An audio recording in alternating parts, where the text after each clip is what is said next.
j'étais chrétienne, mais on va dire que de nom, c'était une étiquette, puisque dans ma famille, on ne pratiquait pas de religion. C'était simplement, on va dire, on m'a baptisée, tout ça, bon, par tradition, par habitude. Et ce qui s'est passé, c'est que vers l'âge de 18, 19, 20 ans, je me posais beaucoup de questions sur le sens de ma vie, le but de ma venue sur cette terre. Jusqu'au jour où je me suis posé la question de savoir mais où est-ce qu'était la vérité s'il y avait une vérité.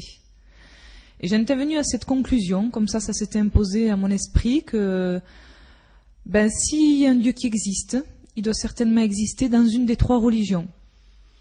Donc pour moi, les trois religions, c'était le catholicisme, le judaïsme ou l'islam. Donc à partir de ce moment-là, j'avais un ami qui était musulman et je lui ai demandé de m'indiquer donc un endroit où je pouvais pratiquer donc la religion islamique. Et donc là, il m'a conduit, donc il était très surpris. Il m'a dit, je t'accompagne juste une fois et puis après tu te débrouilles. Donc je suis allée dans un centre islamique. Donc j'ai été très bien accueillie, puis bon là j'ai commencé un petit peu à prendre contact avec les gens et ce qui m'a touchée au premier abord, c'est cette communauté, cette fraternité, cette chaleur, cet accueil qu'il y avait que je rencontrais nulle part. Et je me suis dit, tiens, peut-être que la vérité elle est là. Donc j'ai commencé à pratiquer, à prendre mes sourates par cœur, à apprendre comment faire la prière, à me voiler, enfin tout ce qu'il fallait faire. Et j'étais venue, entre guillemets, une très bonne musulmane, même un exemple pour certaines musulmanes. Et malgré mes pratiques, malgré ma bonne volonté, malgré tout ce que je faisais, je prenais aussi des cours avec les enfants, donc où j'ai un petit peu eu quelques notions de la langue arabe. Malgré tous mes efforts, il y avait toujours ce vide qui grandissait dans mon cœur et je me disais, mais je comprends pas parce que je fais tout ce qu'il faut, je fais mes prières, je pratique le plus scrupuleusement possible. Et malgré cela, il y avait toujours ce vide au fond de mon cœur. Et donc tout cela a duré pendant 1 an.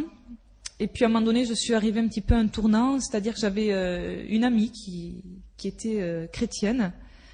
Elle me disait qu'elle avait rencontré donc la personne de Jésus, le Christ. Et quand elle me parlait de cela, ça me dérangeait beaucoup parce que moi, en tant que musulmane, donc Jésus est un prophète. Mais elle me parlait Jésus mort pour ses péchés, Jésus qui était mort à la croix, ce qu'il avait fait à elle, et tout ceci me dérangeait beaucoup.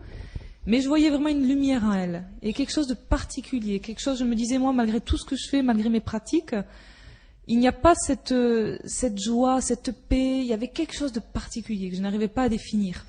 Ça m'intriguait beaucoup, mais bon, je disais rien, j'étais souvent en opposition après elle, parce que lorsqu'elle me parlait donc de Jésus, à un moment donné, on a abordé Jésus en tant que fils de Dieu, alors là, je me disais, ah non, là, c'est un blasphème, c'est trop, ça va trop loin.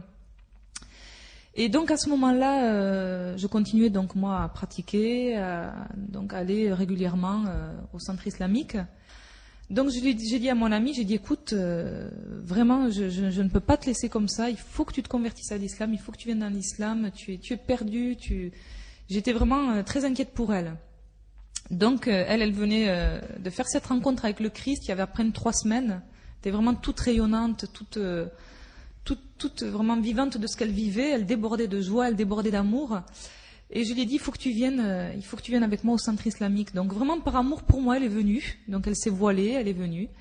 Et là, c'est vrai qu'on a abordé à un moment donné un sujet où c'était, à un moment donné, on parlait donc avec la personne qui nous enseignait, qui nous disait, qui nous expliquait que donc ce n'est pas Jésus qui est mort sur la croix, que c'est quelqu'un qui avait pris sa place au dernier moment. Et là, mon ami a témoigné que non, que Jésus, que la Bible dit que Jésus est mort sur la croix pour nous, pour nos péchés, qu'il est mort à notre place. Elle expliquait que pourquoi Dieu avait envoyé la personne de Jésus-Christ. Et donc là, ça a été vraiment le gros chaos dans le centre islamique. Ça a été le gros clash, si on peut dire ça comme ça. Et puis bon, moi j'étais très en colère, parce que c'était un petit peu comme un affront qu'elle venait faire sur mon terrain, entre guillemets. Et là, vraiment, j'étais très secouée, j'arrivais plus à dormir, je me disais, mais c'est pas possible, qu'est-ce qui se passe et tout. Donc, on m'a dit, mais non, mais cette amie, tu peux plus continuer à la fréquenter parce qu'elle vient nous mettre le trouble là et elle vient nous enlever, nous qui sommes dans la vérité, elle vient nous enlever un petit peu toutes nos croyances et tout. Et puis bon, moi, j'étais quand même beaucoup travaillée. Et c'est vrai qu'il y avait beaucoup de gens qui priaient pour moi, je l'ai su après par la suite.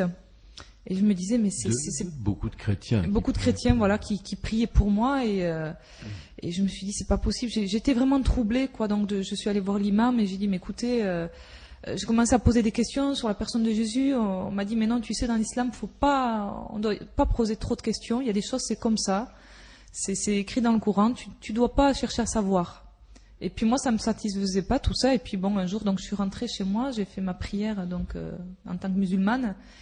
Et là, j'ai cru que mon cœur s'arrêtait de battre. J'ai eu très peur. Dans ce moment-là, je me suis dit, mais qu'est-ce qui se passe? Je me suis sentie pas bien du tout. Et donc là, je me suis arrêtée de prier et ces questions qui revenaient, ces angoisses et tout, mais finalement, où est-ce que la vérité? J'étais complètement, alors que j'étais vraiment à fond vraiment dans l'islam, je pratiquais tout ce qu'on me disait sans me poser de questions, mais là, j'étais beaucoup troublée. Et j'avais ce désir de lire la Bible, mais j'avais peur de me souiller en lisant la Bible. J'avais peur qu'en touchant la Bible même, c'était pour moi une souillure.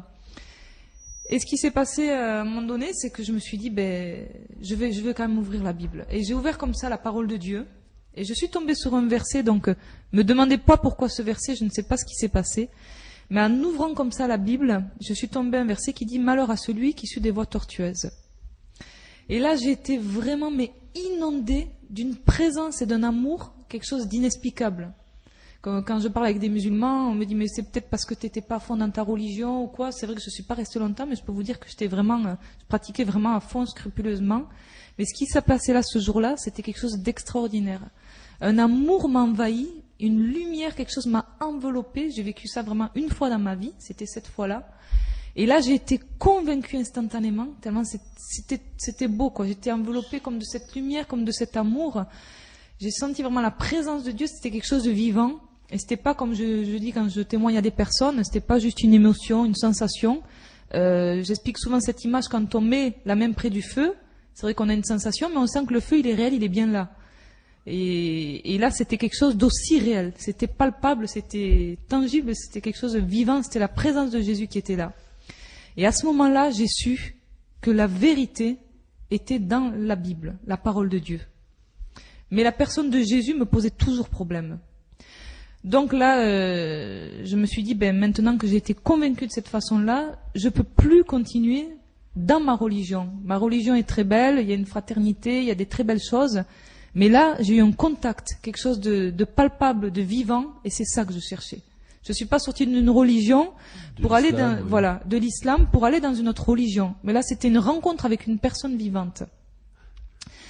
Et donc, à partir de là, j'ai commencé à fréquenter donc l'église de mon ami. Je lui ai expliqué ce qui s'était passé. J'étais vraiment bouleversée et j'ai dit, je sais que la vérité est dans la parole de Dieu, dans la Bible. Donc, j'ai commencé à fréquenter une communauté chrétienne et chaque fois que j'entendais parler de Jésus-Christ, Fils de Dieu, non, là, c'était pour moi inacceptable. Je sortais et à partir de ce jour-là, j'ai réalisé qu'en fait, Dieu avait donné Jésus, que c'était pas dans le sens physique, puisque là on est bien d'accord sur le fait que Dieu n'a pas enfanté, Dieu est Dieu, mais que quand on dit fils de Dieu, j'ai réalisé que c'était dans un sens spirituel, que Dieu avait donné la personne qu'il aimait le plus, qui était le plus cher, qui était sans péché, qui était pur. Et là, j'ai vraiment réalisé ce que ça signifiait quand on disait Jésus, fils de Dieu. Et ça a été une révélation pour moi. Et à partir de ce moment-là, j'étais complètement libérée, ma vie a complètement changé. Et je ne pouvais plus retourner en arrière, je ne pouvais plus, puisqu'il y avait eu cette révélation, cette rencontre personnelle avec Jésus. Je pense qu'il y a beaucoup de Français qui sont attirés justement par cette communauté, par cette chaleur, par cette hospitalité, mais le conseil que je pourrais donner, c'est de se procurer une Bible, d'être sincère, de se mettre devant Dieu, de chercher, de ne pas se laisser paralyser, je dirais, par les craintes qu'on peut avoir, par le fait que des fois, on peut nous interdire de chercher, comme quoi ça serait pas bien. Dieu nous laisse libre, il a laissé à l'homme le choix, le libre arbitre. Donc j'encouragerais les gens à véritablement prendre la Bible, lire la parole de Dieu, et demander à Dieu de se révéler, comme il l'a fait pour moi, il s'est révélé au travers de sa parole. Et je sais que Dieu le fera. Quand on est sincère, quand on cherche vraiment la vérité de tout son cœur, au travers des Écritures, je sais que le Christ se révélera auprès de ces personnes-là. Je pense qu'un cœur qui est sincère et vrai, même si à un moment donné on se trompe de direction, on peut être sincère et se tromper, on peut être dans un train et croire qu'il va à Paris alors qu'il va à Orléans. Mais je crois que si on est vraiment sincère devant Dieu, qu'on veut vraiment savoir où se trouve la vérité, parce que la vérité est dans une personne, la personne de Jésus, Jésus se révélera, tôt ou tard il va se révéler à la personne.